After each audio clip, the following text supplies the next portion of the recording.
Hey, welcome to the Climbing Daily Wednesday news show. It's September, so here's the list of sends. Breaking news in the climbing world. Katie Lamb, at 25 years old, has made history by becoming the first woman to climb a V16, or 8C+ Boulder. What's even more astonishing about this send is that she completely skipped the grade of V15. Box therapy is located at 3,200 meters of elevation in the Rocky Mountain National Park in Colorado, and has only seen 4 ascents so far. It was first climbed by Daniel Woods in 2018. In her own words, Katie reflects on her journey, saying, "A lot of my progress can be attributed to just showing up. I know where I can be and keep coming back until I get there. It's an asset, but it can make climbing less fun. Recently, I've been feeling less excitement, but more joy." More about this news next week. So there are a lot of competitions at the weekend. There are indeed. I quickly want to pose the question, are there too many competitions going on at the moment? What do you think? Yes, this weekend especially. Too many competitions? But then the next we've got the World Cups again, so maybe it will be condensed in there. I don't think there are. I think many, for example, the European Cup, it kind of gave some people that weren't normally getting on the podiums the chance to get on a podium. What do you think? Here's the first competition. The iconic Rockmaster competition this year at a special edition where they only focused on the Master Speed Jewel. The lineup was phenomenal, and in the women's field, Jessica Pilz took the bronze medal and Brooke Rabatu was up against Janja Gambret, who took gold and also managed to squeak in an ascent of Underground, the 8C+/9A cave route. In the men's route, Misha Pikul-Ruats got the bronze medal up against Jesse Grouper, and Adam Ondra battled it out with Jakub Schubert for the gold. The race was neck and neck, but Adam climbed quicker at the top roof section and got his 7th Rockmaster trophy. Mr. Ondra loves it in Arco, doesn't he? He does, and we've got some more news of Adam Ondra in Arco, but that's coming later onwards. I kind of feel like the Jakub Schubert Adam Ondra thing is kind of like the Novak Djokovic Roger Federer thing in tennis. They just keep going, all the young guns come through, but it doesn't matter, they still can't be the older guys. Fair, yeah. But are they all friends in tennis? Or they throw each other rackets? I know Nadal and Federer are friends. Are buds, yeah. But then I'm not sure about Djokovic. I think everybody hates Djokovic, but secretly loves him. Oh, okay. No? I don't know. Well, he plays the enemy. He's very good at it. Oh, he's like the Alonso in F1. Somebody has to be the controversial figure. Yeah. That's him. Got it. Anyway, enough about tennis. That's an impressive ascent win by Janja, as well as doing, what was it? Pure Underground. Underground. Right, Pure Dreaming, Pure Imagination. Dreaming. It's one all of the cave around routes. there. No, impressive. And then what I also like is there's the two third places, Jessica Pilz and Mikhail Pikul-Ruats, but they're both kind of been around the block, but they're coming back, making a bit of a comeback. And they always do well at this comp. Yeah. It's nice to see them on the podium. Jessica Pilz. We're big fans of Jessica Pilz ever since the day that Matt said, "Hi, Jessica Pilz," in one of the videos. Do you remember that? Yes. Cut to it, Flo. I'm sorry, Flo, if that took a while to find. Is it from 2000 and? It's 2010 maybe. Oh boy. Anyway, next up we've got some news, more comp news from Italy.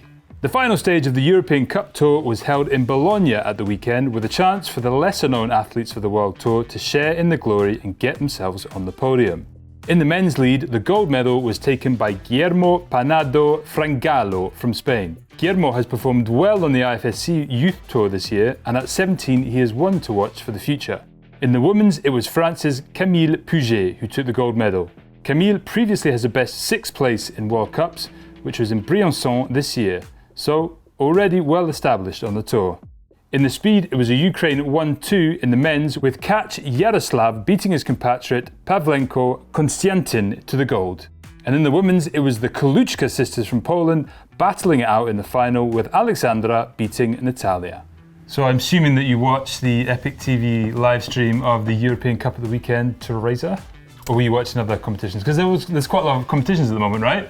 Yes. Are you excited by all the competitions in September? Woo, yeah? No, I didn't watch this weekend, to be honest. I did go on the live chat and asked one question. I was like, job done. Nice.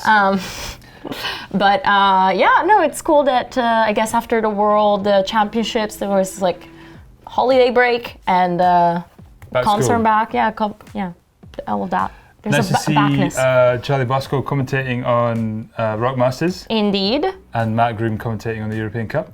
Indeed. Rock, EpicTV, IFSC commentating royalty in action over the weekend. Very impressive. I think you've got one more competition to report on. I do. No, I just wanted to mention the competition in Ljubljana. It's a campus competition. Okay. So people are like swinging around and I don't know, it's not a serious competition, but it's quite fun and coordinated to watch. So roll this clip. Letos bomo spet plezali nad Ljubljanico.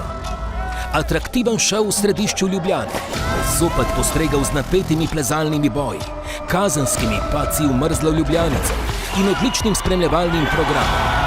Se vidimo 2. septembra na Novem trgu, ko bomo glasno navijali za plezalce, ki se bodo spopadli z lebdečo steno. Wow, impressive. Speaking about campusing, let's head up to Norway, where Alex Megos, released his very extended tick list. German climber Alex Megos released his tick list from his time in Norway. He bouldered in V16 and sport climbed down in Hell. All the climbs on the list are way too many to mention, but in total he climbed 3 8B plus boulders, 7 8B boulders, of which he flashed 3 of them, and made the first ascent of the Bavarian. I guess he's Bavarian. Is he Bavarian? Isn't he from Erlangen? Is Erlangen in Bavaria?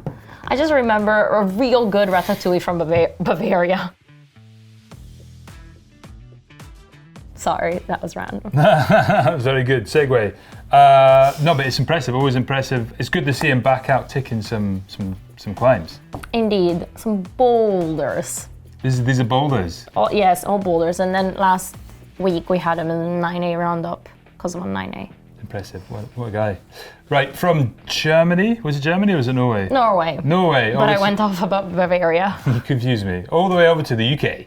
James Pearson has made an ascent of the terrifying and impressive UK trad route Parthian Shot, E10 6C. The route is situated at Burbage South Edge in the Peak District. This is the 5th ascent of the route, but believed to be the first in this style after the famous break of the Flakes in 2011 and 2023. There have been other ascents since the flake broke, but James is believed to be the first post-break ascent where a climber hasn't used the high crack on the right for extra protection, as well as placing all the gear on lead. This was how the first ascensionist John Dunn did it in 1989, albeit with a bit more of the flake still in place. So this is a very impressive ascent because it's part that flake has broken off, twice in fact. There's not much space to get protection behind there, and people have been using like a crack on a different route to kind of get them some extra protection. But James decided not to use that and went straight up it and just protected himself from the flake. And there's an amazing still of him, and this happens every time with Parthian Shot, you can see the still, but just that slab at the top, and it's so high, and it's like the last bit of protection is low. Yeah, you see the rope. Oh, it's enough to give anybody the jingle jangles. Jingle jangles. Yeah. Speaking about jingle jangles, on a longer route, a 500-meter route down in Spain, Seb Berthe is back in the news because I guess he's having the summer of his life. Belgian climber Seb Berthe, this week he's again in the news with his ascent of Orbayu, the infamous 500-meter-long multi-pitch in Picos de Europa. He started off well, being able to climb the first 4 pitches quickly, but then he ran into some trouble at the crux, where even the weather wasn't in his favor. Orbayu is named after a low cloud that comes from the ocean and creates a wet fog, which in this occasion also engulfed the wall and Seb, making his gear, his climbing rope and quick draws quite wet. On the same day, on the 4th attempt on the 8C pitch, he was able to send it, despite a bleedy finger, and credits the good vibes of his friends for the send. They managed to reach the top of the climb at 11 p.m. and were back at the car park at 3 in the morning. Wow. There you go. Yeah. Epic day out. Indeed. And we probably will most likely have an epic video about this. Yes. It's an impressive one. The fact they did it first day? Yes. It's just summer. That's his style. That's why I'm saying summer of his life. Because, I mean, compressing all of those big days in just one, like. Yeah. Don't move. He has to sail over to it again, though. Oh, really? Well, I guess so. Yeah, you can't back out of that now. If you don't know what she's talking about, Seb did a low carbon mission to go over to America to Yosemite. They sailed over in a boat. Yeah. So he kind of has to stick to that now, doesn't he? Well, I don't know. Another this electric planes, drones going on thing. So maybe climbing has enough budget for that. Yeah, maybe just to wait for another 10 years in the future when it'll actually be possible. But then maybe he won't have the summer of his life climbing. True. You got to pick your battles. Anyway, next up we've got news of another Seb Bouin. ET.NU reports that Seb Bouin has made the first ascent at the crag of Saint-Aubin near to Nice in the south of France and called it jamming destruction. He has proposed a grade of 9A+/B and it's the direct start to an Adrien Boulon 8C+ called Destruction. The crux features a hand jam that you need to wear a glove for, but Seb had to find a sneaky knee bar rest in order to put the glove on halfway up the route. Sounds funky and very Seb Bouin. Stay tuned for the video. That does sound quite funky. Why not just wear it the whole way? Apparently, there's a crux at the bottom as well, which if you wore it, you would be able to climb with a glove. Oh, yeah. Okay. Have you ever tried climbing normal crimps in a glove? Like a crack glove? Well, they all fit big on me, so I don't think it would make a difference. I mean, I haven't. I mean, it's annoying between the fingers to really No, I've got space between the. Anyway. Would you not? Yeah, if you pinching, would it be a bit of an annoyance? It's more. I don't know. Comment below. You sometimes go to this gym and you see the guys with the gloves on, but they're not having cracks. Do you ever see that? No. But because they look quite cool, the gloves. Because they're lifting weights. Yeah, but you think that, but then on close inspection, I've definitely seen some people wearing crack gloves. Really? Yeah, but then maybe there's a crack in the thing, but they just keep them on to climb normally as well. Huh? Interesting. Because they look quite cool. Well, you can get them on the EpicTV shop. True. Anyway, what's next? I got no idea. 9A roundup. Felipe Camargo just put up a 9A+ route in his home country of Brazil. In his Instagram post, he outlines how the conditions were especially bad this summer. For the ascent, he decided to get up at 5 a.m. and by 8:40 in the morning, he completed this route, Autorretrato, a 12A Brazilian grades. Adam Ondra on his summer holiday got busy sending and bolting. He added a 9A+ Ajeto at the crag of Vraniaca in Croatia. And right before the Arco Rockmaster, he was able to make the first ascent of Chiave della Volta, a 9A/9A+ route, which he describes as 40 meters of slightly overhanging madness, one of the best in Arco in my opinion. French climber Tanguy Merard is on a sending train spree at the moment, and after making 6 9A ascents and harder in the last month, Tanguy now has a 9A brackets plus to his name in the form of Beyond, the Seb Bouin route in Pic Saint-Loup, south of France. Will we see Tanguy try Beyond Integral 9B brackets plus next? Oh, that's interesting. Indeed. Look at those 9As just popping up rolling them out like they're a bunch of 8A pluses. Indeed. Next up, we got the 9B counter.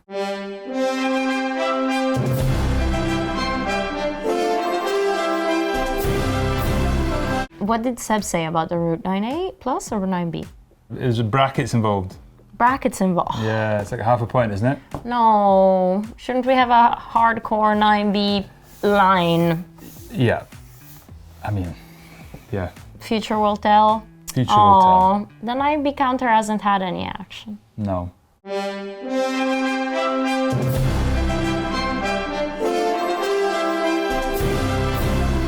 All right, so shop stuff. Are you excited about the shop stuff this week? I know that you like the things that we are about to present. I love them. Shall we start with this quick draw in particular, since it's Black Diamond and all the Black Diamond gear is back in stock. But the special offer this week are quick draws. Yeah, obviously. Great prices and there's some great quick draws. And because it's September, so we want you guys to send your projects. So in order to do that, you need some nice quick draws. I would personally recommend getting one of each. You would? Yeah, and that way you can never blame your send on a specific one. Unless it explodes. And also, it might give you more of a chance of getting a sponsor. Ah, fair enough. Because then you take a picture, and every time it's a different quick draw, and I guess you have a different. It's an incredibly time-consuming way of doing it. You could just send really hard routes and then send that footage to the sponsor. But or that. I think for the people that aren't sending that hard, use one of each and see how far that gets you. And on the EpicTV shop, we got single quick draws, but also packets. Exactly. Yep. And different lengths, because this is a bit short. But then we've got them in 3 sizes. But they all look very pretty. And shiny at the start. Okay, comment of the week. Do you have one? Yes, I do. Go for it. Nick's Colorado. Do we go sing comment of the week? I thought we were gonna sing the comment. Shall we? Okay. From Nick's Colorado. Yeah. 3, 2, 1. Doesn't every crash pad double as a backpack? Does it not? I mean, effectively. I kind of also said the wrong thing, like what he's mentioning. You know the pipe dream, it doubles up as not a crash pad, as a sitting, it's not really a crash pad, is it? Thing. No, that's it. I should have just meant, yeah. It's just the be lazy at the crag thing. Yeah. But I think in that case you owe Nick's Colorado channel an apology. We'll send you a pipe dream. No, we won't. Oh, I tried. Sorry, Nick. Also, I've got to make an apology. I said that Alma Bestever was from Austria. I got very confused. She's actually German. I'm really stupid. For some reason, I just had her as Austrian. I think she won an Austrian competition. I put one together and it came out 3. I'm sorry, Alma, but good to see you back on the blocks. Indeed. That's it. Okay, cool. Thank you so much for watching. Check out all these quick draws in the links below. Let us know any kind of comments, anything you want to see on the show. We'll try and make it happen. Otherwise, have a great week and hope Send Temper goes really well for you. Like and subscribe.